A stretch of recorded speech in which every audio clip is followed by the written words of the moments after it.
You're checking out forthelatestonline.com. I'm on the phone today with Miss Melanie Fiona. How's it going, Melanie? It's good, thank you. How are you? I'm doing pretty good. What I actually want to do is start with the interview with actually talking about your performance that I saw Tuesday night in New York City at BB King's Lounge. Yes. Oh, you were there? Yeah, I met you before you went on. That's right. Forgive me. You know, in all the hustle and bustle, it's like a million people pulling at me, so. Right. Yes, that's right. You were there. Yeah, actually, I was going to say to you, I caught the train in from Philly to check out your performance. Oh, thank you so much for coming. No problem. Actually, what I want to say is I noticed about your performance is, besides the fact that you sounded damn good, besides that, besides that, I want to say, like, I noticed about more than anything else is when you're performing, you can tell you really enjoyed yourself. Oh, yeah. I love to perform live. It's the best thing. And honestly, that's really the only time. It's not really the only time, but it's one of the easiest times to just get out there and really have fun and enjoy the music without thought, you know, because you just got to go for it. So I always try to have a really good time on stage. Right. I definitely think the crowd picked up on that, so. Yeah, I hope so too. Definitely. Let me ask you, Melanie, I know that you're from West Indian with a Guyanese descent. Yes. Okay, and I want to ask you, you are originally from Canada, is that correct? That's right, born and raised in Toronto. Cool, and how long ago did you come over to the States? I actually don't live here yet, but I've been traveling and working on this for like the last good. Okay, years, so. Great. That actually leads into the next question. How does, I guess, temporarily for the time being living in the U.S., how does that compare to, being from Canada and what's going on over there? It's cool. Like where I'm from, it's in Toronto. It's not as large as anything like LA or New York, and not as many people. And it's a lot of West Indian people. Like there's a lot of different cultures in Toronto. So that's one thing that I've noticed. Varies from cities in the States. Like I'm surrounded by a lot of Caribbean West Indian people in Toronto, and not so much in other cities. And I go like in LA. But I mean, it's cool. I definitely miss being able to walk into my doctor's office, for free healthcare, which is missed. Right. Down here, these healthcare don't kill me. But it's cool. I like the States. We're not that different, overall. We're just, a border divided. Right. But it's cool. I like the States a lot. Okay, cool. And tell me about your musical influences. Like, who did you listen to growing up?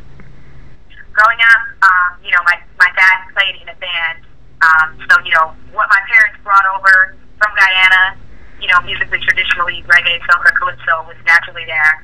But, my dad played in a band and he used to, cover a lot of soul artists as well as, soca and calypso. So, I grew up listening to what my parents listened to, which is a lot of Sam Cooke, the Drifters, Patsy Cline, Whitney Houston. And then, as I got older, growing up in North America, I was exposed to hip-hop, R&B, pop, and, I fell in love with artists like Alicia Keys and Lauryn Hill, right? India Arie, Brandy, Amy Winehouse.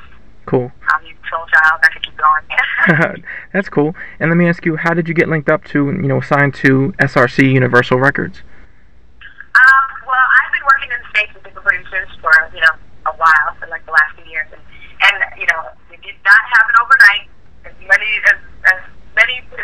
people would like to believe that this was a fairy tale, and it happened with a glass slipper. It did. I worked with a lot of different producers, and to really define my sound and to figure out what it was that I wanted to do, and to figure out what it was that I didn't want to do. Right. And I went to like all the major labels, and they loved it, but a lot of them were a little bit scared. They didn't want to take the risk on what what the music was and how it would fit in the market. And I met Steve in 2007. Which was all the same time when I was shopping for my deal. Right. And he got it right away. He met me. He came to one of my studio sessions. He flew me up to New York. I met with his staff, and he said I wanted to do the deal, and that stage paperwork was on the table. And he really allowed me to make the album I wanted to make, and he believed in the project and the sound from day one and didn't want to change it. So it always felt like that was the right thing to do, and signing with SRT has been wonderful. Right, okay. And let me ask you, the album is called The Bridge, correct? Yes. Cool. Let me ask you to describe the sound of the upcoming album. The sound is, it's a real reflection of what I was influenced by musically and, personally culturally, traditionally growing up. So, the bridge is really not one genre of music. And I named it the bridge because I felt like the music is classic and timeless, and I felt like it really would bridge the gap between things that sometimes divide people. And I feel like it's together because it is, as cliche as it sounds, a universal language. And so I wanted to make music that everybody would like, as kind of across the board as that sounds. But, it blurs the lines between ethnicities and genres of music and age groups. And, it crosses the lines between having soul music mixed with pop and R&B and hip-hop and reggae. And, I think it's just going to bridge the gap between what people think music is supposed to be. Cool. Okay, let me ask you, what producers, what writers do you have on the album? I've worked with amazing producers and songwriters on this album. I worked with Andrea Martin, who really has taken me under her wing, and she really showed me so much about great songwriting and the industry in itself. She, is so talented as a producer and songwriter. I've worked with Future Cut out of the UK, and Beta, Nobles, and Salon Remy, and Jay Phoenix, Rob Bizarre, Angela Hunt, another amazing songwriter, Claude Kelly, another amazing songwriter as well. Right. And it was just really a small group of people that really got the direction, and I wanted to keep it in-house.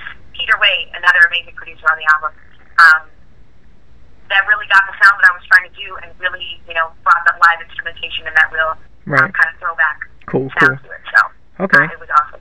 Right.